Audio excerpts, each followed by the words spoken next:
Hello everyone, and welcome back to my backyard street lighting display.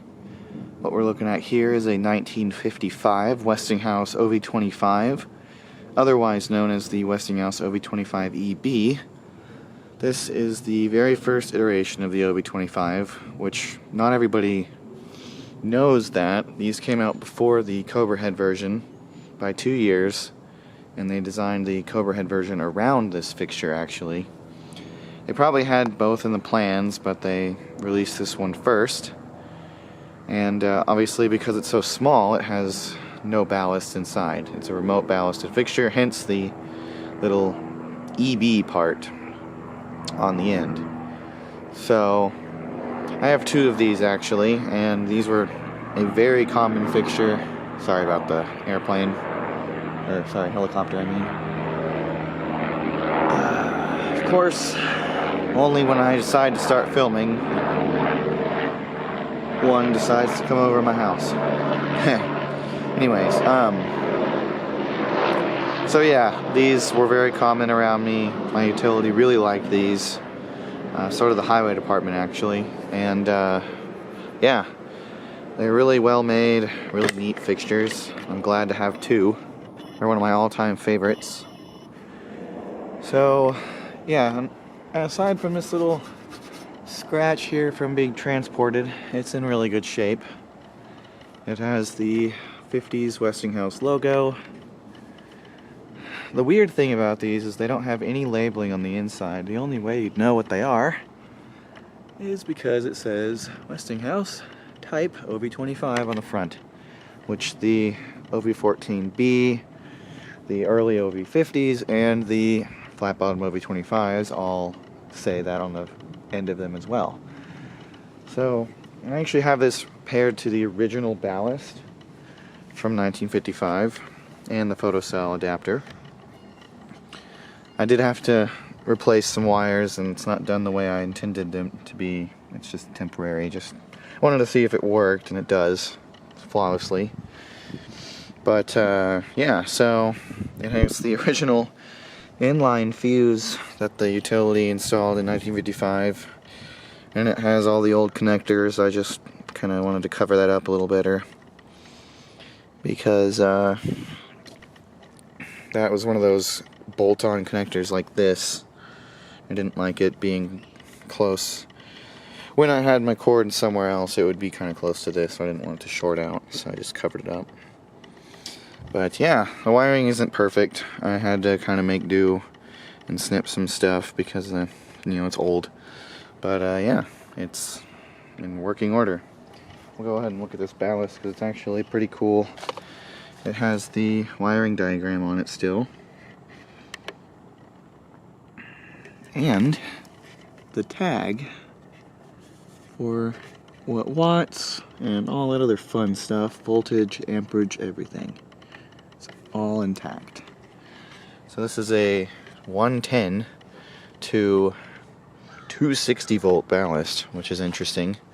It's 110 to I think 130, and then, or no, 100, sorry, to 120 or 130, and then 220 to 260 or something weird like that. So it's kind of interesting.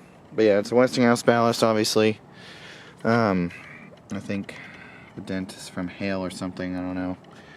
That's what I can imagine. Now this part here is for me storing it, because the whole point of these little standoffs is for it to be upside down inside a pole, transformer base, so that the water doesn't accumulate and corrode the bottom of it. That's what those 3 dots are for. So it's on a line material 6-foot arm, which is an actual combination that my utility used these on a lot, so it looks really good. And yeah, so we'll go ahead and open it up. Real easy latch. I love these.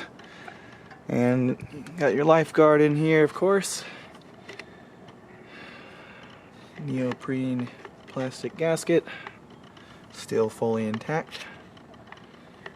Pretty shiny reflector still. I haven't had to really clean much of this actually. I just had to get some of the bugs out, but even then there weren't very many because the gasket still works. There was more bugs around the slip fitter area and the socket than anything. There's the socket. Slip fitter. It's a very simple fixture. There's not a lot to it. And of course, as being a Westinghouse product, it's pretty well made. Nice casting, fairly thick. And the cool thing about it too is these hinges for the doors, it just slides off that way, making it pretty easy to replace. And it has a retaining clip so it won't fall off. It is slightly angled down because the arm itself is angled down a little bit, so it is what it is.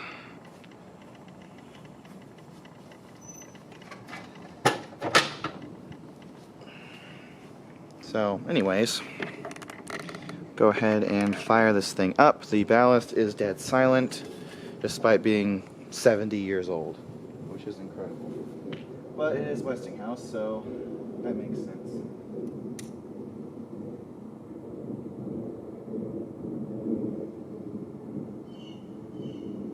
And the most incredible thing about it is that it is 70 years old, and yet it has a power factor of 0.97, draws the rated amps, and gets up to the full wattage. So, yeah. Now this, of course, was previously in use anyway. It was working when removed, but still, I have not hooked up this ballast can since I got this fixture almost a year ago now. And I wasn't sure what to expect. I mean, I know it worked perfectly when it was removed, but I wasn't sure if maybe it's sitting for so long, being dormant would be the factor of it dying, because capacitors from this era are very finicky. They also they fail to a short close position, meaning it kills the ballast.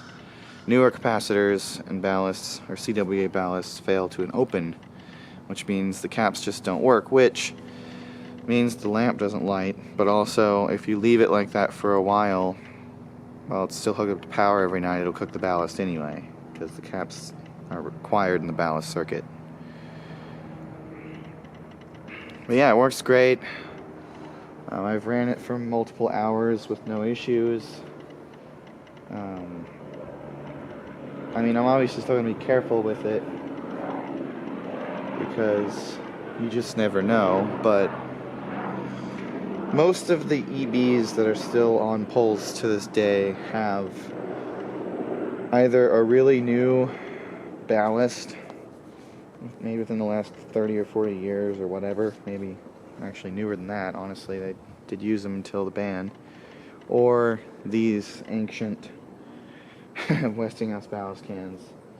Although I have another EB that came with a GE fiberglass ballast can, which I actually have that ballast can too. It actually works as well, which is surprising considering those are pretty crap. But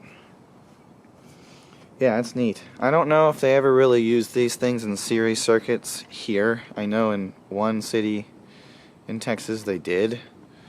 I don't think my utility ever did, because by the time these were out, series was kind of not really their thing anymore. I think by maybe like 53 or something, they decided to get rid of series. In most cases anyway.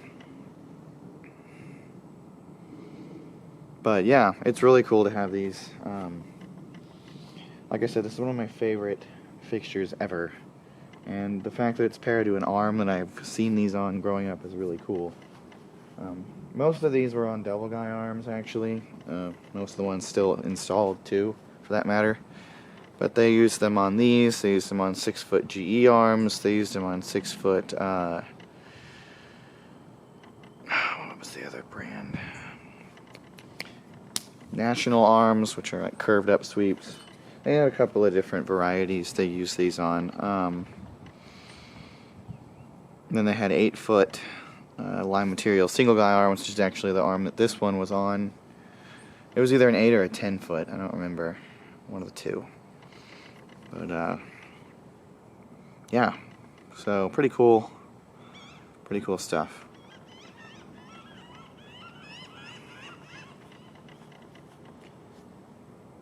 Huh. Interesting bird formation there. Yeah, let me show you the little kilowatt thing here. I always run these ancient lights on, have them on a kilowatt just to monitor their health. So there's the power factor, which is good. You want the closest to when you have a CWA ballast or a high regulating or high reactance ballast, HX, whatever, with capacitors that are supposed to correct power factor, you want it to be as close to 1 as you possibly can have it. So being 70 years old and at 0.97 is incredible. So it's about full brightness. It'll go up to 440 watts, and that's with ballast losses, so it's not bad, honestly. It's drawing 3.76 amps, which is pretty good. That's about what's on the tag. And this does make the volts drop a little bit. I had 123 before I turned it on, which is fine. So yeah, it's doing pretty good. It's happy. And that's how much it costs to run it in a year. I like that it does that. It's a cool little thing.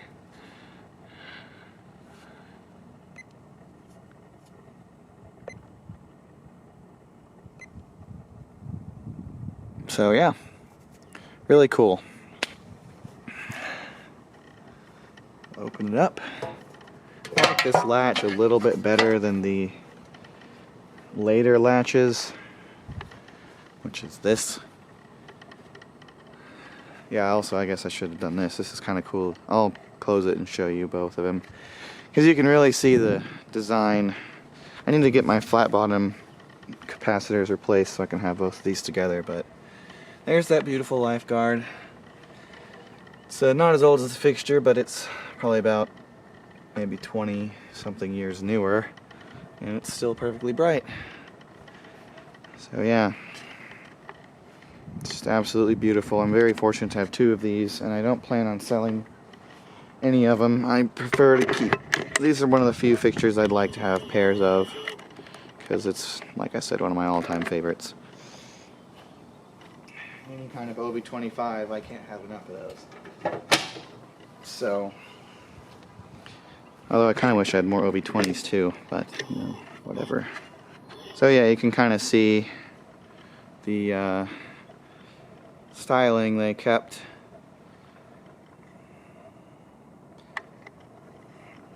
I do like this latch design too.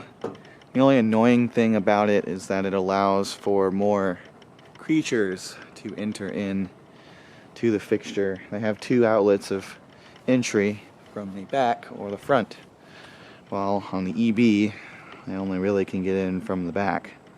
Boy, that sounds inappropriate. Also, I have an OVM down there which uses the same glass and is a evolutionary piece to the OV-25 lineup.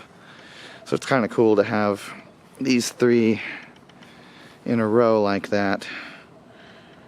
So you can definitely see they all use the same glass, just different patterns on the styrations, but yeah, so pretty cool. Not really sure what else to say about it. I don't know who made this photocell adapter, but seeing as it was hooked up to the ballast, it's probably a Westinghouse one, most likely, because all my remote ballasts that had a photocell adapter that came with them, or that we kept, I should say, whatever, they are like hooked up to the ballast without any wiring devices. They're just straight up attached to it, so I'd say they came with them. Yeah, there we go. I noticed this video is a little bit longer than my other ones on these fixtures, but like I said, I really like these. My other one has a little BB gun hole or two in the lens, but the actual body of the fixture is in better shape, like there's no scrape on it. So, you know, that's kind of why I want to keep both. One of them is more significant to me than the other one. This is the one that is less significant due to where it came from, but it's still very cool. I need to hook both of them up together, have them in a row. But yeah, so that's pretty much it for this video. I hope you enjoyed, and thank you again for watching. I've kind of been better at making videos of these lights, so that's good. And yeah, anyway, thank you for watching. Hope you enjoyed.